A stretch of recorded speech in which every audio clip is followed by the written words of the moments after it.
है जैसे एडेटा, लेकिन बाई चांस नाइट्रोजन के लोन पे डोनेट नहीं हो रहा है, वो टेट्रा की तरह बिहेव कर रहा है, तो जो भी पॉलीडेंटेट हैं उनके अगर लोन पेयर कम डोनेट हो रहे हैं, फ्लेक्सिबल रेंज में डोनेट हो रहे हैं, then they are termed as flexidentate ligand. तो फ्लेक्सीडेंटेट लिगेंड क्या हो गया? Polydentate ligand which can donate less number of lone pair,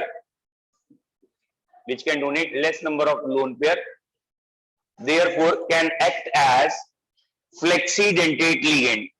तो पॉलीडेंटेट लिगेंड ही है एक तरीके से फ्लेक्सीडेंटेट के एग्जाम्पल। तो ये आपके लेवल में ज्यादा डिटेल में नहीं है, बस इतना ही ध्यान रखना है कि पॉलीडेंटेट फ्लेक्सिबल हो सकते हैं।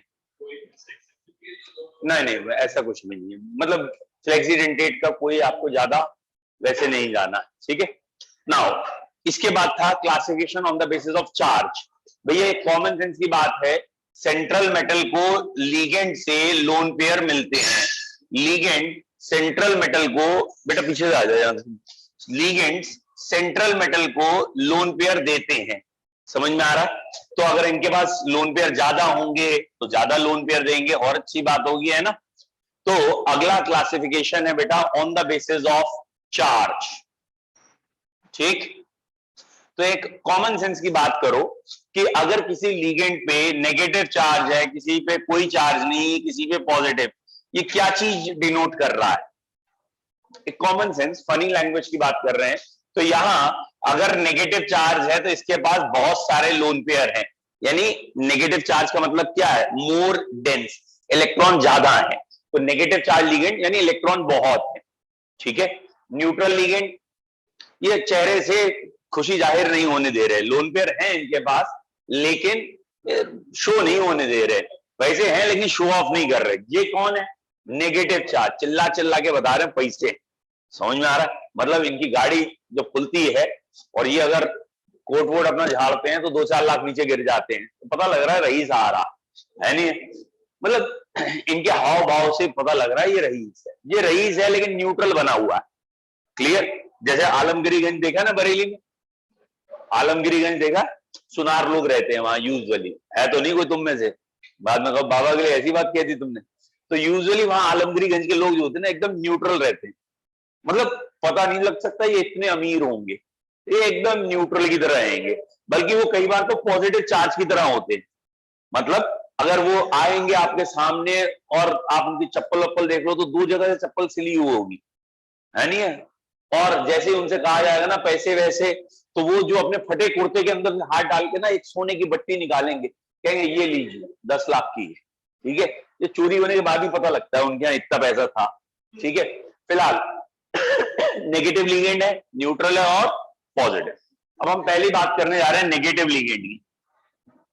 आईयूपीएसी ने कहा है कि इसका आखिरी लेटर क्या लगेगा?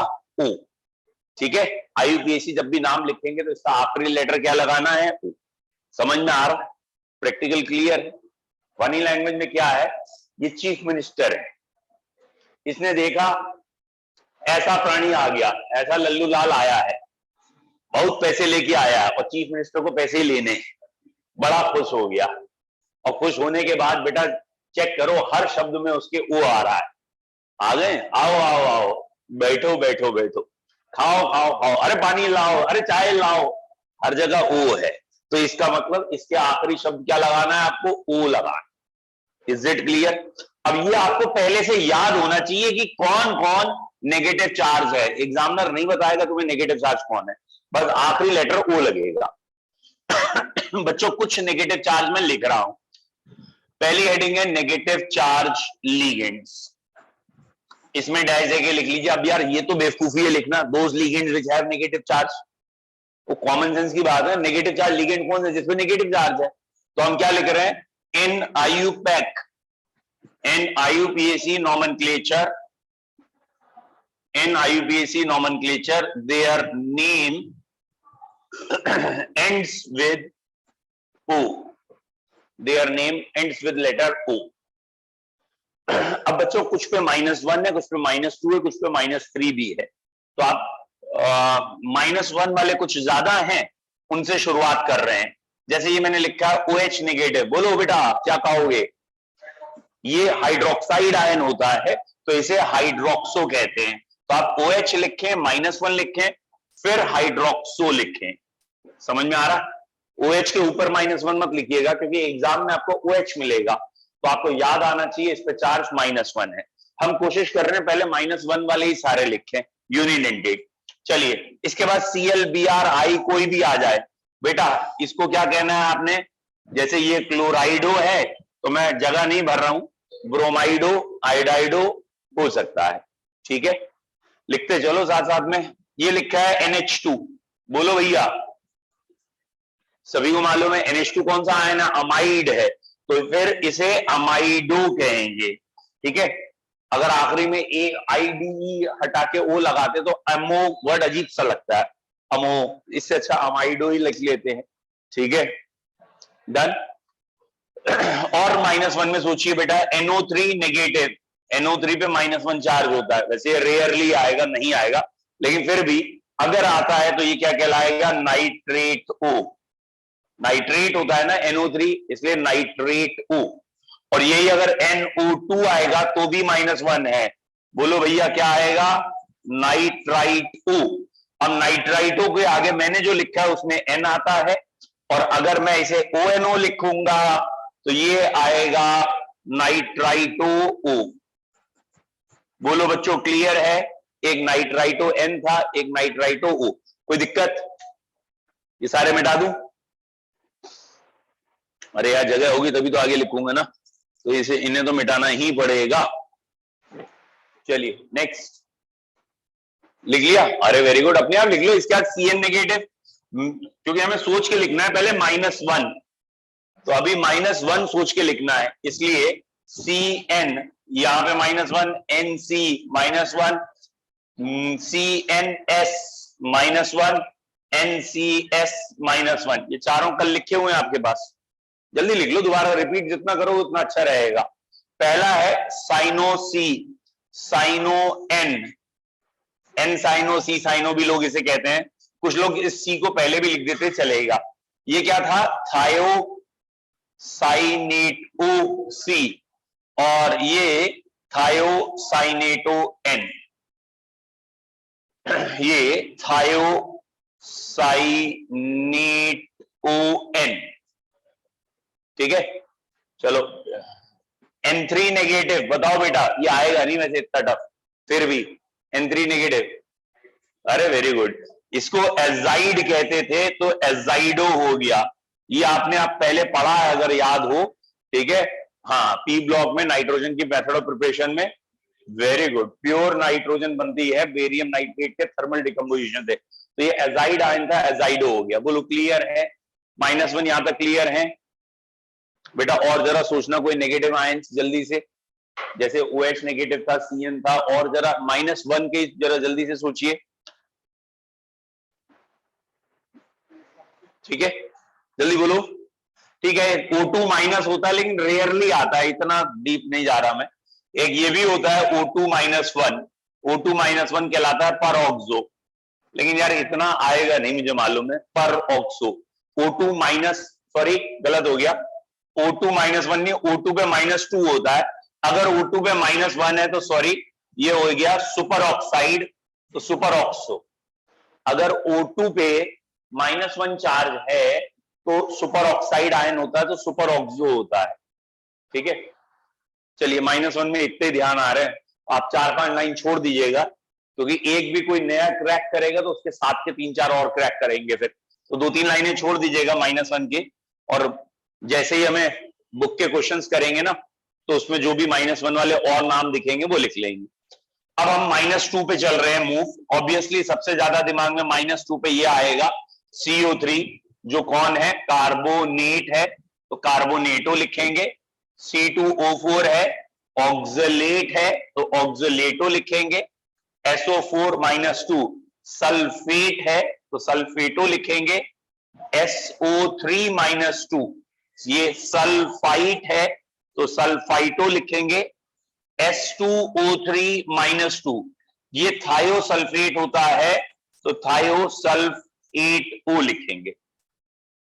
लिख लिए जल्दी से, ये -2 वाले हैं सारे।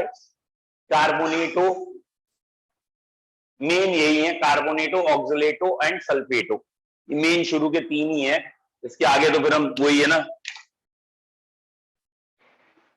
बेटा, शुरुआत वाले इंपॉर्टेंट है, फिर कॉमन सेंस है, जब हम क्वांटिटी बढ़ाएंगे तो क्वालिटी घटेगी, मतलब आगे क्वांटिटी बढ़ रही है तो इंपॉर्टेंट वाले नहीं आएंगे, ढूंढ ढूंढ के लाएंगे और क्या है और क्या है। -2 बेटा, बेटा इसके अलावा -2 क्या हो सकता है, इसके अलावा -2 है, दैट इज NH-2, ये भी होता है, ये NH इमाइड को कहते हैं, तो इमाइडो हो जाएगा। NH जैसे NH2 होता है तो NH2 पे तो -1 होता है, ठीक है, और NH रह गया, एक और H हट गया तो -2 हो जाता है, इमाइडो हो जाता है। बेटा और जरा जल्दी से बताना, कहा था कुछ ना कुछ पिछला भी आएगा, अगर पिछले में जगह छोड़ी है तो ध्यान से ये वाला लिख लो, वहां हमारा रह गया था, ये एसीटेट होता है और इसे एसीटेटो कहते हैं। पिछले वाले में मैंने कहा था ना, आप 4-5 लाइन छोड़ दीजिएगा, -1 में आपको मिल जाएगा जरूर, अभी और भी मिलेंगे, तो पिछले वाले का ये बहुत कॉमन था, एसीटेट, तो एसीटेटो आ जाएगा, ठीक है। -2 में भी ऐसे एक दो और जरा जल्दी से बताइए, -2 में तो और भी होंगे अभी, ऑक्साइड -2 में ही आता है, खाली O आ जाए -2 हो तो ये ऑक्साइड है, ये ऑक्सो कहलाता है। O2 पे -2 आ जाए तो ये पर ऑक्सो कहलाता है। बेटा 2 ऑक्सीजन पे -2 तो 1 ऑक्सीजन पे -1, तो ये पर ऑक्साइड आयन होता है, इसलिए पर ऑक्सो, तो ये -2 वाले हैं। और -2 याद आया बेटा किसी को? अच्छा हाँ ठीक है, देखो -2 लिख रहे हैं, -1 ध्यान आ रहे हैं, यही है, उल्टा ही होता है। देखो बेटा हमने वहां कार्बोनेट था ना, -2 था, लेकिन अगर ये लिखते तो इस पे -1 होता, ये क्या कहलाता है, बाइकार्बोनेट्स।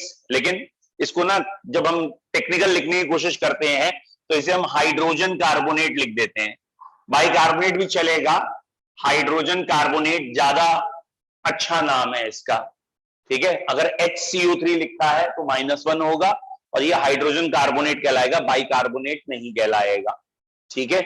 अब देखो -1 वाला याद आया, अब -1 में एक और याद आया, कौन सा, CH2CO नेगेटिव NH2, हाँ भैया कौन था, ये कौन था, ग्लाइसिन था, तो ये आ गया ग्लाइसिनेटो, तो ग्लाइसिन का ग्लाइसिनेटो लिख लो -1 में। बेटा मैंने पहले कहा था -1 में थोड़ी जगह छोड़ के चलिएगा, बाद में ध्यान आते हैं, ये -1 वाले दोनों हैं, ठीक है, ओके। और भी अभी याद आएंगे जैसे जैसे आगे चलेंगे, तो -2 में भी बेटा 2-3 लाइन जरूर छोड़िएगा, क्योंकि -2 भी, और ऑक्सलेट लिख लिया हमने ना, ऑक्सलेट C2O4 लिखा है, नहीं लिखा, ऑक्सलेट लिखा है, ठीक है। चलिए अब बात करते हैं -3, -3 चार्ज के लिगेंड कौन से हैं, बेटा बात नहीं, नाइट्रोजन अकेला है तो -3 हो सकता है, ऑब्वियसली नाइट्राइड होता है तो नाइट्राइडो हो गया, रेयरली लेकिन आ सकता है। फॉस्फेट ग्रुप PO4 पे -3 होता है तो फॉस्फेट O हो गया, ठीक है। नाइट्रोजन पे -3 आ सकता है, नाइट्राइडो हो जाएगा, फॉस्फोरस पे -3 आता है फॉस्फेट ग्रुप में, अगर अकेला फॉस्फोरस है फॉस्फाइड हो जाएगा, दिस वन।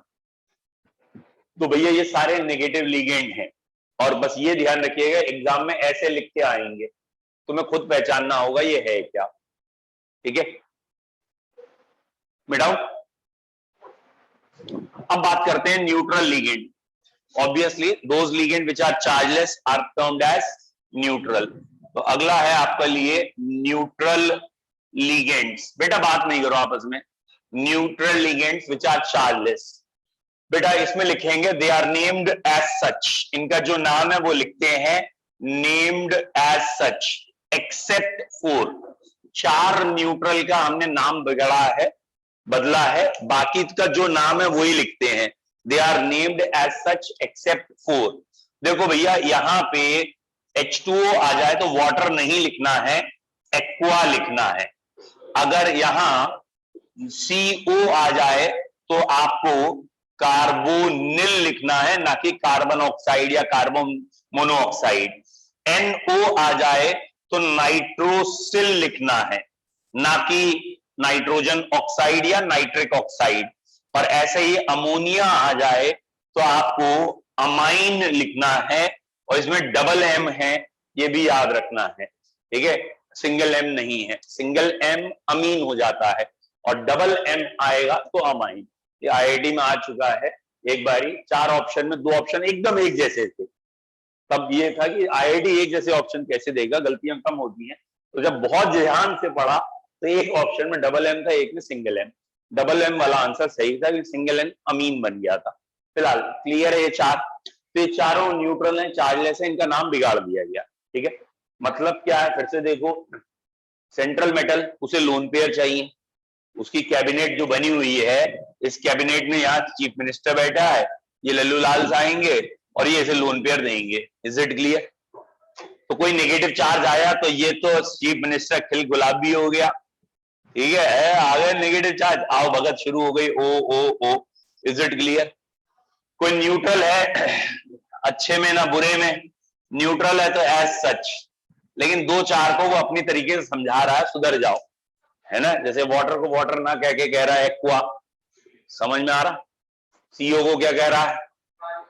कार्बोनिल, एनओ को नाइट्रोसिल, और अमोनिया को अमीन, समझ में आ रहा? तो कह कितना क्या चाह रहा है, सुधर जाओ अमीनो, आ गए अमीन, थोड़ा तुम भी चेहरे में मुस्कुराहट लाया करो, ठीक है, मतलब नेगेटिव चार्ज डेवलप करके लाया करो, लेकिन न्यूट्रल है, याद रहेंगे न्यूट्रल।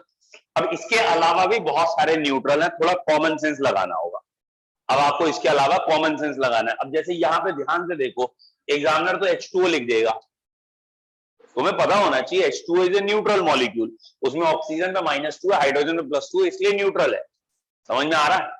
अब उसने ये लिख दिया PH3, तो जे मत कहना तुमने तो बताया नहीं था PH3 न्यूट्रल है, दिमाग लगाओ अपने आप, ये भाई ऑक्टेट कंप्लीट है, किसी ने कोई इलेक्ट्रॉन गेन नहीं किया, लूज नहीं किया, बाहर से कोई चार्ज नहीं, न्यूट्रल है। क्या लिखोगे इसे? जो इसका जनरल नाम है, इसका नाम क्या होता है? फॉस्फीन, वो लिख दो, क्लियर है? अब उसने कहा नहीं हम लिखेंगे C6H5 होल थ्राइस P, बताओ इसका नाम क्या आएगा? C6H5 होल थ्राइस P, बोलो। इसे ट्राइफिनाइल फॉस्फीन कहते हैं, मतलब ये है तो फॉस्फीन का ही डेरिवेटिव, 3 फिनाइल लगे, H की जगह क्या लगे? फिनाइल, तो इसका नाम हो गया ट्राइफिनाइल फॉस्फीन। न्यूट्रल है तो फॉस्फीन ही कहलाएगा, ना तो O लगेगा ना ही और कुछ लगेगा, सिंपली ट्राइफिनाइल फॉस्फीन, ठीक है। अगला बोलो। अब जैसे ये ना ट्राइफिनाइल फॉस्फीन है, तो आपको समझ में तो आ ही गया होगा, फिर भी दोबारा बता रहा हूं कि जब भी ये नाम लिखना तो पैरेंथेसिस या छोटी ब्रैकेट में लिखना, याद तो आ ही गया होगा कि किसी के भी नाम में ना रिपीटिंग वर्ड दिख जाए, जैसे यहां बाई ट्राई दिख गया, या नाम 2 शब्दों से मिलके बना हो, तो कंफ्यूजन ना हो जाए, क्योंकि आपको मालूम है फॉस्फीन भी एक लिगेंड है, फिनाइल भी एक लिगेंड है, लेकिन ये दोनों एक ही कंपाउंड में है, इसलिए इन्हें ब्रैकेट में लिखना, नहीं तो कंफ्यूजन हो सकता है। इसलिए जहां भी नाम टुकड़ों वाला दिखे आपको, वहां आप ब्रैकेट जरूर लगाएंगे, पैरेंथेसिस, क्लियर? और रिपीटिंग वर्ड है तो लगाना ही लगाना होता है, बोलो क्लियर है? न्यूट्रल का अगला example CH2NH2 CH2NH2, I hope so मालूम है, इसे कॉमन भाषा में EN लिख देते हैं, और कुछ लोग इसे इथेन 1,2 डायमीन कह रहे हैं, और कुछ इसे इथाइलिन डायमीन कह रहे हैं। इथेन 1,2 डायमीन मोर एक्सेप्टेड है क्योंकि वो IUPAC में और ज्यादा पॉपुलर है, फिलहाल EN से काम चल सकता है, इथेन 1,2 डायमीन से भी और इथाइलिन डायमीन से भी काम चल सकता है। बोलो बच्चों क्लियर है? बात नहीं करो, ये बहुत आएगा, ये क्या इसे ब्रैकेट में लिखना है? समझ में आ गया? तो ऐसे वालों को हमेशा ब्रैकेट में लिखा जाएगा, it should be written in parenthesis और ब्रैकेट, ठीक है।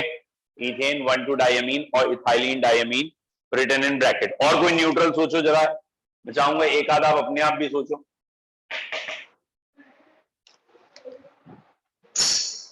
अबे यार रिंग डाल दिया करो, पहले देख लिया करो पढ़ाने से पहले। ये लो, हाँ जी, बोलिए और कोई न्यूट्रल याद आया?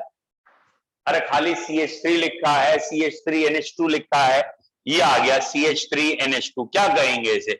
मिथाइल अमीन या IUPAC वर्ड कहना चाह रहे हो मीथेन अमीन? फिलहाल this is methyl amine. Bracket में क्यों लिखा? दो शब्दों का नाम है, ब्रैकेट में लिखना सही है, अदरवाइज कंफ्यूजन रहेगा। क्या कंफ्यूजन रहेगा? कहीं ऐसा तो नहीं अमीन अलग है मिथाइल अलग है, उसे ब्रैकेट में करके लिख देना ज्यादा अच्छा है। तो ये भी न्यूट्रल है CH3NH2। तो भैया चार्जेस याद होना बहुत जरूरी है, उसी से आप ऑक्सीडेशन नंबर निकालते हो सेंट्रल मेटल की। और अगर आपको यही नहीं पता इस पे चार्ज क्या है तो निकाल चुके आप, इसलिए आपको ये याद करना पड़ेगा किस पे क्या चार्ज आ रहा है। ठीक है, तो न्यूट्रल अभी आपको और बहुत से मिलेंगे, ज्यादा बेटर यही है कि अभी आप न्यूट्रल की लिस्ट में भी थोड़ी जगह छोड़ दीजिए, जैसे आपने नेगेटिव वाले में छोड़ी है न्यूट्रल, और जो जो हमारे कोर्स में आते जाएंगे हम यहीं पे लिख देंगे। पॉजिटिव चार्ज बहुत रेयर होते हैं भाई, पॉजिटिव चार्ज का मतलब क्लियर है ना, लिगेंड का काम है लोन पेयर देना। नेगेटिव चार्ज वो थे जिनके पास लोन पेयर बहुत थे, उनके हाव भाव से पता लग रहा है ये रईस लोग हैं, समझ में आ रहा, मतलब लोन पेयर है। फिर न्यूट्रल आए, हाव भाव से पता चल रहा है ठीक है नॉर्मल है, समझ में आया? नहीं आया? फिर से देखो, जैसे सचिन सर आए, अब आपको हाव भाव से पता चल गया एप्पल का मोबाइल, एप्पल की घड़ी, बड़ी गाड़ी, आपको पता रईस आदमी आ रहा है, चलो अच्छा लगा। फिर निखिल सर उतरे, ले सिडान गाड़ी, बड़े सब बैग, ये पता चल रहा रईस आदमी आ रहा है, न्यूट्रल है, शो नहीं करता वो आदमी, क्या है यही बेटा लाल, वो शो नहीं करेंगे, क्या चल रहा है नॉर्मल में रहेंगे। तो ये हो गए नेगेटिव और न्यूट्रल के एग्जाम्पल, समझ में आया? फिर आया सकल से ही मनूस, ठीक है, ये बेटा क्या है पॉजिटिव चार्ज, रोते हुए आया हमें कुछ नहीं है, बैच नहीं है, ये पॉजिटिव चार्ज है, मतलब शक्ल से ही मनूस है, मतलब सेंट्रल मेटल में देख के कहते दूर बैठ के बाहर बाहर जाके बैठ, और इसके नाम के आगे क्या लगा देते हैं? ईएम। बोलो क्लियर है? ईएम का क्या मतलब है? अरे ईएम का क्या मतलब है? बेसिकली आप कहीं भी जैसे H3O पॉजिटिव, बताओ नाम लिखना नहीं है ये बेटा, ये लिख मत लेना, हाइड्रोनियम इसका नाम है। तो ईएम का मतलब क्या है? Positive charge. तो जहां पे भी पॉजिटिव चार्ज आएगा वहां के लिए वर्ड लगाएंगे ईएम। न्यूट्रल वाला जा रहा था बाहर, ठीक है, निखिल सर जा रहे थे, ठीक है, डिटेल में। तो न्यूट्रल वाले में तो एज सच था, और पॉजिटिव में क्या लगाते हैं? ईएम। अब आप सोच के देखिएगा जहां जहां पॉजिटिव चार्ज है, अभी लिखना मत हो, ये है नहीं इसके एग्जाम्पल, जैसे Cl पॉजिटिव है तो क्या नाम है इसका? इसका नाम क्या है? Chloronium ion. तो ईएम कहां लगता है? जहां जहां पॉजिटिव है। आई होप सो आपको याद है, ये मिथाइल कार्बोकेटाइन का नाम क्या था? Carbonium ion. तो ईएम कहां लगता है? जहां भी क्या हो पॉजिटिव चार्ज। लेकिन लिगेंड्स जनरली पॉजिटिव चार्ज नहीं होंगे, क्यों? लिगेंड्स का काम है लोन पेयर देना, तो भैया कहां से पॉजिटिव चार्ज, मतलब पॉजिटिव चार्ज के खुद ही इलेक्ट्रॉन नहीं है, सिंपल बात, घर में नहीं दाने अम्मा चली बनाने, मतलब अपने पास लोन पेयर है नहीं, दूसरों को बांटने कहां चलेंगे वो। लेकिन फिर भी एक दो एक्सेप्शनल होते हैं, ठीक है। एक है NO, ये कंफ्यूजिंग है NO। बेटा कंफ्यूजिंग क्यों है? क्योंकि मैं आपको पहले ही कह चुका हूं, एग्जामिनर खाली ब्रैकेट देता है और नाम लिख के दे देता है, लिगेंड ये है ये है, अब ये उसने नाम लिख दिया NO, तो ये आपको कॉम्प्लेक्स देख के पहचानना पड़ेगा, ये वाला NO प्लस वाला है या न्यूट्रल वाला। याद हो तो NO हमने न्यूट्रल में भी लिखा था नाइट्रोसिल, और यहां पे भी है प्लस वाला, तो NO तो दो तरीके का है, और ब्रैकेट के अंदर वो तुम्हें बताएगा नहीं ये प्लस वाला है या न्यूट्रल है, तो वो कॉम्प्लेक्स देख के अंदाजा लगाना पड़ता है कौन सा है, ठीक है। फिलहाल पॉजिटिव वाले में NO या जो भी है उसमें आपको लगाना है IUM, तो ये वर्ड आ गया नाइट्रोसिलियम, तो यहां NO के लिए क्या कहेंगे हम? नाइट्रोसिलियम। बेसिकली IUM, तो सेंट्रल मेटल इसे समझा रहा है, क्या समझा रहा है? सुधर जा बे सुधर जा, नहीं तो आई मतलब मैं, यू मतलब तू, दोनों मरेंगे, ठीक है, सुधर जा अभी भी, ठीक है। फिलहाल ईएम वर्ड क्लियर है, कोई डाउट? ये इसकी जरूरत नहीं पड़ेगी, इसलिए बहुत फोकस नहीं करना है, लिगेंड पॉजिटिव चार्ज नहीं होते। भैया जल्दी से लिगेंड रिवाइज करके देखो, एनी डाउट? लिगेंड हमने क्या पढ़ा? हमने ये पढ़ा है लिगेंड्स जो हैं ये एक तरीके से लोन पेयर डोनेट करते हैं, यानी ये लुईस बेस की तरह काम करते हैं। इनका दो तरीके का क्लासिफिकेशन है, चार्ज पे और डोनर साइट पे। चार्ज पे ये फिर तीन तरीके के हैं, नेगेटिव, न्यूट्रल, पॉजिटिव, और डोनर साइट पे ये मोनोडेंटेट है, बाइडेंटेट है और पॉली है। मोनोडेंटेट के अंदर एक क्लास पड़ी एम्बीडेंटेट, और बाई और पॉलीडेंटेट के लिए एक क्लास पड़ी चीलेटिंग लिगेंड। इतना हमने पढ़ा था, ठीक है। लिगेंड मोस्ट इंपॉर्टेंट, पूरा चैप्टर आप लिगेंड से ही समझ सकते हैं, इसलिए मैं कह रहा हूं आप इन्हें रट लीजिए। मतलब मैंने अगर बोर्ड पे लिखा कोई एक लिगेंड का नाम, तो इस लिगेंड के बारे में, जैसे सपोज हमने बोर्ड पे अमोनिया लिखा है, तो ये जैसे ही लिखा है तो आपके दिमाग में तुरंत स्ट्राइक हो जाना चाहिए चार्ज के हिसाब से ये न्यूट्रल है, और लिगेंड डोनर साइट के हिसाब से ये मोनोडेंटेट।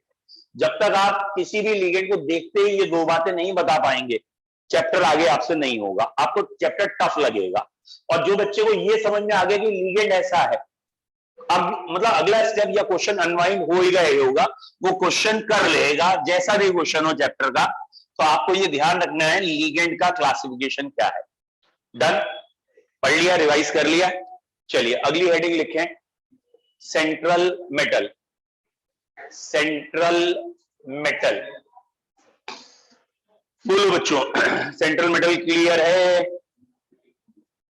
तो बेसिकली सेंट्रल मेटल में क्या है, ये बीच में होंगे, इनके चारों ओर लिगेंड लगे होंगे, और ये लिगेंड से लोन पेयर लेते हैं, ये लिगेंड से लोन पेयर ले रहे हैं। बोलो समझ में आ रहा है? तो सेंट्रल मेटल यहां किसकी तरह काम कर रहा है? लुईस, बोलो, एसिड। लोन पेयर लेने वाले एसिड होते हैं, तो यहां सेंट्रल मेटल लुईस एसिड की तरह काम कर रहा है, और ये लिगेंड से लोन पेयर लेता है। ठीक है, लिखिए, it act as Lewis acid and it act as Lewis acid and it accept lone pair from ligands. ये ligand से lone pair लेता है। It act as Lewis acid and it accepts lone pair from ligands. ये थोड़ा सा nature का या ये कहें इन जनरल का उल्टा है। क्यों? इन जनरल क्या होता है कि मेटल्स का काम होता है इलेक्ट्रॉन डोनेट करना, इलेक्ट्रॉन लूज करना। यहां सेंट्रल मेटल क्या कर रहा है? इलेक्ट्रॉन ले रहा है। सेंट्रल मेटल कौन हो सकता है? ये डी ब्लॉक चैप्टर में दिया है, डी ब्लॉक में ये पढ़ाया गया है, 3 कैरेक्टर। सेंट्रल मेटल होने के लिए हाई न्यूक्लियर चार्ज होना चाहिए, स्मॉल साइज होना चाहिए, और वेकेंट ऑर्बिटल होने चाहिए। ठीक है, तो सेंट्रल मेटल कौन बन सकता है? जिसमें पॉजिटिव चार्ज ज्यादा हो। समझ में आ रहा है पॉजिटिव चार्ज क्यों?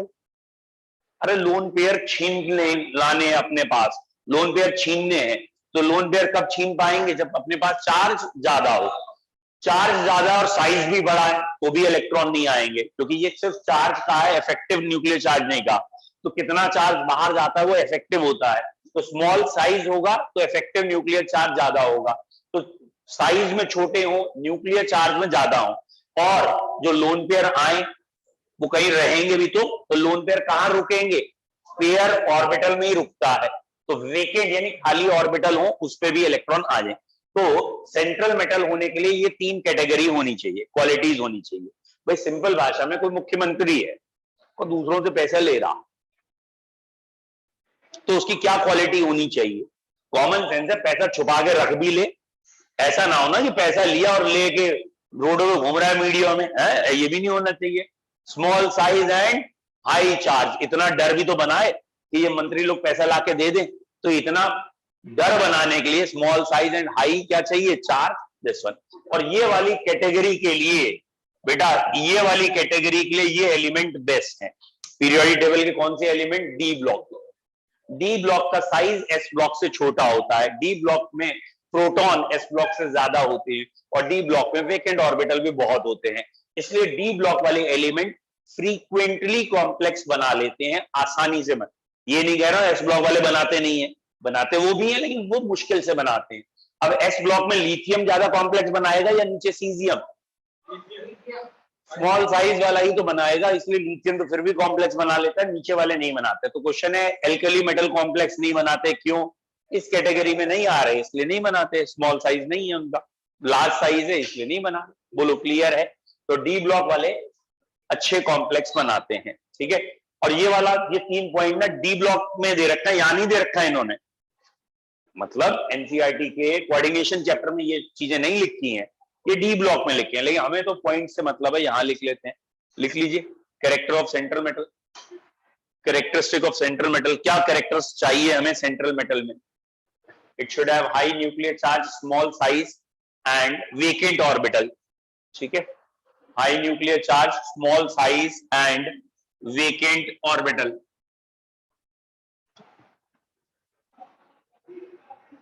फिर लिख लीजिए D block elements, D block elements have these qualities, therefore they can form frequently complexes. D block में ये क्वालिटी होती है इसलिए वो कॉम्प्लेक्स बना लेते हैं। D block element have these qualities, therefore they can form frequently या easily complexes, ठीक है। अब हम ये नहीं कह रहे S block वाले क्यों नहीं बनाते हो, समझ में आएगा। अब आ जाते हैं इस चैप्टर का मेन पॉइंट, या सॉरी सेंट्रल मेटल का मेन पॉइंट। सेंट्रल मेटल में ना वर्नर ने बताया 2 तरह की वैलेंसीज होती हैं, ये वर्नर थ्योरी कहलाती है। वर्नर थ्योरी, अगर कोई पूछेगा डिफाइन वर्नर थ्योरी, तो वर्नर थ्योरी में जो अब हम पढ़ने जा रहे हैं वो लिखना होगा। वर्नर ने अपनी थ्योरी दी कि कॉम्प्लेक्स जो बनते हैं वो सेंट्रल मेटल की वजह से बनते हैं, और उन्होंने कहा जो सेंट्रल मेटल है इसमें 2 तरीके की वैलेंसी है, एक का नाम रखा गया है प्राइमरी वैलेंसी और एक का सेकेंडरी। प्राइमरी वैलेंसी जिसे 1 डिग्री कह देते हैं, सेकेंडरी वैलेंसी 2 डिग्री कह देते हैं, ठीक है। प्राइमरी वैलेंसी को बेसिकली कहा गया है ऑक्सीडेशन नंबर, और सेकेंडरी वैलेंसी को कहा गया है कोऑर्डिनेशन नंबर। प्राइमरी वैलेंसी और सेकेंडरी वैलेंसी हमें समझना है क्या है, ठीक है। एग्जाम्पल से समझते हैं, ऐसे लिखना मुश्किल रहता है। ये देखिए, ये एक एग्जाम्पल है कॉम्प्लेक्स का K4FeCN6, ये कॉम्प्लेक्स है। इसमें सेंट्रल मेटल तो पहचान ही लोगे कौन है बेटा, पोटेशियम है, आयरन है, कॉमन सेंस है, ये सेंट्रल मेटल है, ठीक है। अब इस सेंट्रल मेटल की 2 तरीके की वैलेंसी, एक प्राइमरी और एक सेकेंडरी। अभी जितना पढ़ा है उस हिसाब से देखिए आपको समझ में आ रहा है नहीं आ रहा। इसका ऑक्सीडेशन नंबर निकालना है तो मैंने X रखा। ग्रुप 1 का ऑक्सीडेशन नंबर +1 होता है, 4 के लिए +4। CN ग्रुप रटा होना चाहिए, -1 होता है, 6 के लिए -6। ये तुम्हें चार्ज याद होना चाहिए। X -2 0, X = +2। तो ये जो +2 आया, जो इसका ऑक्सीडेशन नंबर आया, वो इसकी प्राइमरी वैलेंसी है। प्राइमरी वैलेंसी बिल्कुल वैसे निकालनी है जैसे आप ऑक्सीडेशन नंबर 9th स्टैंडर्ड में निकाले आए हैं, 11th स्टैंडर्ड में पढ़ के आए हैं, 9th एंड 11th स्टैंडर्ड में। क्लियर है? अब आपको बस इतना कॉमन सेंस रखना है, लिगेंड्स का कंबाइंड चार्ज रखिएगा, ये गलती ना करें कि C का अलग और N का अलग रखने लगे तो कंफ्यूजन होंगे। तो पूरे लिगेंड का एक साथ चार्ज रख के सॉल्व करेंगे। बोलो ऑक्सीडेशन नंबर निकाल लेंगे। समझ में आ गया ऑक्सीडेशन नंबर कैसे निकालना है? तो ये प्राइमरी वैलेंसी होगी। अब जिसको अगर क्लियर है तो उसको ये भी क्लियर होना चाहिए कि ऑक्सीडेशन नंबर निकालने के लिए सबसे इंपॉर्टेंट है लिगेंड का चार्ज। अगर आपको लिगेंड का चार्ज नहीं पता तो आप ऑक्सीडेशन नंबर ढंग से नहीं निकाल पाएंगे, ठीक है। Next is coordination number. अब ये जो सेंट्रल मेटल आयरन है, ये घिरा किससे है? ये चारों तरफ घिरा है CN से। क्या आपको पता है CN मोनोडेंटेट लिगेंड है? ये पहले से पता होना चाहिए। ये क्या है? मोनोडेंटेट है, और मोनोडेंटेट है तो ये एक लोन पेयर देगा, और ये CN यहां कितने लगे? 6, तो ये कितने लोन पेयर दे रहे हैं? 6, तो इसका कोऑर्डिनेशन नंबर है 6। तो basically what is coordination number? Coordination number का मतलब क्या है? Number of lone pair accepted by central metal. Central metal कितने लोन पेयर ले रहा है। तो अगर मोनोडेंटेट लिगेंड लगे हैं तो वो तो एक ही लोन पेयर देंगे, तो जितने मोनोडेंटेट लगे हैं वही कोऑर्डिनेशन नंबर। अगर बाइडेंटेट लगे हैं तो, बाइडेंटेट लिगेंड लगा है तो अगर यहाँ पे लिगेंड लगा होता थोड़ी देर के लिए ऑक्सलेट C2O4, तो बाइडेंटेट मतलब ये वाला लिगेंड कितने लोन पेयर दे रहा है? 2, और ये कितने लगे हैं? 3, तो टोटल लोन पेयर कितने आ गए? 6। समझ में आया? तो इसका कोऑर्डिनेशन नंबर क्या हो गया? 6। पॉइंट क्लियर हुआ या नहीं हुआ? कोऑर्डिनेशन नंबर का मतलब कितने लोन पेयर मिले, तो मोनोडेंटेट तो एक ही लोन पेयर दे रहा है, तो जितने मोनोडेंटेट लगे हैं उतने ही है। बाइडेंटेट मतलब 2 लोन पेयर दे रहे हैं, तो अगर बाइडेंटेट 3 लगे हैं तो 6 लोन पेयर आएगा, तो बाइडेंटेट के नंबर को क्या करना पड़ेगा? डबल। Is it clear? नहीं आया अभी भी? नहीं आ रहा ना, कोई बात, मैं जिसको नहीं आया उसको उसकी भाषा बताऊंगा। एक सरल भाषा में अगर मैं तुमसे ये कहूं, ये मैं कह रहा हूं कि आपने ये 100 का नोट है, 100 रुपी वाला, ठीक है, इसी को ये वाले 6 नोट दिए, ठीक, क्लियर है? 100 की जगह 1 का मान जल्दी शुरू होगा, ठीक है, तो ये 6 नोट दिए हैं, तो हम कह रहे हैं इसको कितने नोट मिले, मतलब ओवरऑल करेंसी कितने पैसे मिले? 6 रुपए मिले, 1 रुपए का नोट है, ठीक। अब मैं कह रहा हूं नहीं भाई, हमने क्या किया, 2 रुपए वाले नोट दिए और 2 रुपए वाले 2 दिए और 1 रुपए वाले नोट भी 2 दिए, अब कितने पहुंचे? समझ में आ रहा है? तो 6 क्यों आए? इससे 4 कैसे आए? ये 2 रुपए का नोट है और एक नोट, भाई 2 नोट दिए हैं, एक नोट 2 रुपए देगा, अगला नोट भी 2 रुपए देगा, 4 रुपए ये हो गए, 2 ये भी आ। समझ में आया? ये जो 2 रुपए का नोट था बाइडेंटेट लिगेंड था, समझ में आया? और ये 1 रुपए का नोट मोनोडेंटेट है, तो एक वाले तो जितने नोट दोगे उतने ही, 2 वाले जितने दोगे उसका डबल करना पड़ेगा। It is a common sense, ठीक है। फिर देख लेते हैं, अब मैंने इसका एग्जाम्पल चेंज किया, ये लिखा आयरन, ये लिखा है वाटर 2 बारी, ये लिखा है क्लोरीन 2 बारी, और 1 बारी लिख दिया मैंने सपोज EN। बताओ इसका कोऑर्डिनेशन नंबर कितना?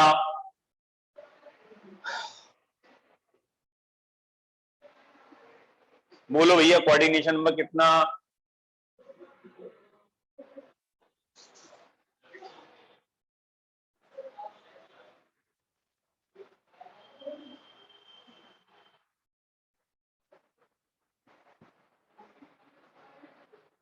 डन, बताए जाए। इसका कोऑर्डिनेशन नंबर होगा ही, इसका कोऑर्डिनेशन नंबर देखिए, आंसर आना चाहिए 6। कैसे आएगा 6? ये कैसा लिगेंड है? मोनोडेंटेट, ये कितने लगे हैं? 2, तो 2 लोन पेयर यहां से आ गए। ये कैसा लिगेंड है? मोनोडेंटेट, ये कितने लगे हैं? 2, तो 2 लोन पेयर यहां से आ गए। ये कैसा लिगेंड है? बाइडेंटेट, ये अकेला ही 2 लोन पेयर देगा, तो टोटल लोन पेयर 6 पहुंच गए, नहीं पहुंच गए, तो कोऑर्डिनेशन नंबर 6 हो गया। समझ में नहीं आया? एक आध कह रहा कोऑर्डिनेशन नंबर होगा ही नहीं, एक कह रहा 5 होगा, एक कह रहा है 2 होगा, ये क्यों है? ऑक्सीडेशन नंबर अभी नहीं पूछ रहे, वो थोड़ा रुक के अभी करेंगे, ठीक है। तो बोलो, अब समझ में आया कोऑर्डिनेशन नंबर कैसे निकालना है? बताइए, तो कोऑर्डिनेशन नंबर कैसे निकालना है, क्लियर है? कि आपको ये देखना है मोनोडेंटेट कितने हैं, बाइडेंटेट कितने हैं, ट्राइडेंटेट कितने हैं, उस हिसाब से लगा देंगे। मिटा दूं इसे? क्लियर है? ठीक है। तो अब हमें जो पढ़ना है वो है ऑक्सीडेशन नंबर और कोऑर्डिनेशन नंबर। समझिए फिर से, प्राइमरी वैलेंसी और सेकेंडरी वैलेंसी। भाई फनी टोन में जैसे कहा जाता ना कि कोई भी सीएम बनेगा या कुछ बनेगा तो ऑब्वियसली उसकी वैलेंसी कंबाइनिंग कैपेसिटी होगी, तो पहले उसके प्राइमरी वर्क क्या होंगे? प्राइमरी वर्क क्या होंगे कि हमें विकास करना है, हमें यहां पैसा देना है, वहां पैसा देना है, दैट इज ऑक्सीडेशन स्टेट। और जनरली इसमें लॉस ऑफ इलेक्ट्रॉन ही होगा और ये चार्ज प्लस में आएगा, प्राइमरी वैलेंसी प्लस में दिखेगी, सेंट्रल मेटल का ऑक्सीडेशन नंबर जनरली प्लस में आएगा, एक आध केस छोड़ के प्लस में ही आएगा। डन। फिर जब उसने कह दिया हाँ भाई ये तो ऐसा ऐसा काम करना, दिखाने के लिए हुआ ना ये तो, अब वो 2 नंबर के काम भी शुरू करेगा अपने, है इतना खर्चा करके मुख्यमंत्री बनाया तो खाली पैसा बांटने के लिए थोड़ी बनाया, अब पैसा लेने का काम करेगा, और पैसा लेने के लिए वो पूरी कैबिनेट बनाएगा पहले, बोले ये काम व्यवस्था से होगा, ये वाले काम की कोई व्यवस्था जरूरत नहीं है, विकास कर दो, जहां हो रहा है कर दो कोई बात नहीं, यहां पे व्यवस्था होगी। यहां कैसे व्यवस्था होगी? सेंट्रल मेटल बीच में होगा, यहाँ अलग अलग डिपार्टमेंट दिए जाएंगे, फाइनेंस मिनिस्टर आपके पास, रेलवे आपके पास, एजुकेशन आपके पास, होम मिनिस्ट्री आपके पास। मतलब क्या है, यहां से पैसा लाओ मुझे दो, समझे? ये नहीं है कि ऐसे कोई कहे वहां से पैसा आया यहां से आया, एकदम रेगुलाइज होगा ये काम, एकदम सिस्टमैटिक होता है। ये 2 नंबर का काम है, लेकिन इसमें 1 नंबर से ज्यादा भरोसा होता है। Is it clear? तो यहां से पैसा लाओ और यहां हमें डोनेट करो। वैसे मेटल की इमेज ये बनी है, पैसा लेता नहीं, मेटल की इमेज ये, लेकिन कैबिनेट के अंदर सब कुछ पॉसिबल है, ठीक है? यहाँ ये इलेक्ट्रॉन दे रहे हैं। Is it clear? वो बात अलग है, सीएम तुम्हें धोती पहने हुए दिख जाए, कुर्ता पहने हुए दिख जाए, बोले मैं साधु आदमी, मेरे पास क्या कुछ नहीं है, कहना कैबिनेट क्यों बनाई तूने, इसीलिए तो बनाई है, ठीक है? ये हम नहीं कह रहे, जो कौन कह रहा है, केमिस्ट्री कह रही, केमिस्ट्री, ये बर्नर कह रहा है, ठीक है? तुम्हें पता नहीं है योगी का, ये तुमने जाके कह दिया। एक मास्टर हमारे यहाँ है, वो ये कह रहा था योगी तुम्हारे लिए, उनका कोई भरोसा नहीं है, बुला लो उसे यहाँ, बुला लो, बोले आ जाओ अब तुम्हारे इंटरव्यू शुरू हो जाएंगे, है नहीं? चलिए, प्राइमरी और सेकेंडरी वैलेंसी में अंतर क्लियर है? तो सेकेंडरी का मतलब क्लियर है, 2 नंबर के काम, मुख्यमंत्री के 2 नंबर के काम एकदम चैनलाइज है, याद जरूर रखना, भूल मत जाना। जो भी मैं कह रहा हूं उसको केमिस्ट्री में इंप्लीमेंट करो, तुरंत समझ में आएगा। प्राइमरी वैलेंसी को हम डॉटेड लाइन से शो करते हैं, बिगाड़ डॉटेड होता है, थोड़ा हुआ रोका, थोड़ा हुआ रोका, जे थिक लाइन से शो करेंगे। प्राइमरी वैलेंसी हमारी नॉन डायरेक्शनल होती है, विकास हो रहा है, हाँ होने दो, किसी डायरेक्शन में होने दो, नॉन डायरेक्शनल। ये पर्टिकुलर डायरेक्शन है, ये एक शेप या ज्योमेट्री देगी, यानी इस पे हाइब्रिडाइजेशन डिपेंड करेगी, इससे कोई मतलब नहीं है। मतलब ये क्या है बेटा, ध्यान से देखो, क्या oxidation number, what is this? Charge. Charge तो कंप्लीट डिस्ट्रीब्यूट होता है, ऐसा थोड़ी है किसी एटम का साइज ये है, उसने एक इलेक्ट्रॉन लूज किया तो साइज ये हो गया। ये एप्पल थोड़ी है कहीं से काट के खा लिया बोले एप्पल हो गया, ऐसा थोड़ी है। तो चार्ज अगर आएगा तो साइज अगर छोटा होगा तो पूरे एटम का साइज स्फीयर में ही दिखाते हुए छोटा करना है, ऐसा नहीं है एक तरफ से छोटा हो जाए, ठीक है? वो बात अलग है, कुछ लोग ऐसे करके साइज छोटा सोचते बड़ा अच्छा हो गया, देखा ऐसे करके होता ना एप्पल इसका। अरे यार तुम लोग ना ये नहीं समझ रहे पढ़ाई क्या है, एप्पल के पीछे पड़े हो, इधर आ जाओ। प्राइमरी वैलेंसी क्लियर है? Primary valency oxidation number, secondary valency coordination number. Oxidation number is charge, wait बात नहीं कर, इसका मतलब क्या है, number of lone pair accepted by central metal. It is non-directional, it is directional, it is represented by dotted line, it has no role in geometry, shape, hybridization. It is concerned, yeah, it has role in hybridization, shape and geometry. बोलो clear है यहाँ तक? Primary secondary valency तो clear है, निकाल लेंगे primary secondary. चलिए इसे पढ़ के आइए, कल हम सेंट्रल मेटल को फिर से शुरू करेंगे एक बारी, क्योंकि यही 2 किरदार हैं। अगर आपको ये दोनों समझ में आ गए ना, कौन दोनों? Very good, central metal and ligand, तो आपके लिए पूरा चैप्टर जस्ट अ गेम है, बहुत इजी लगेगा।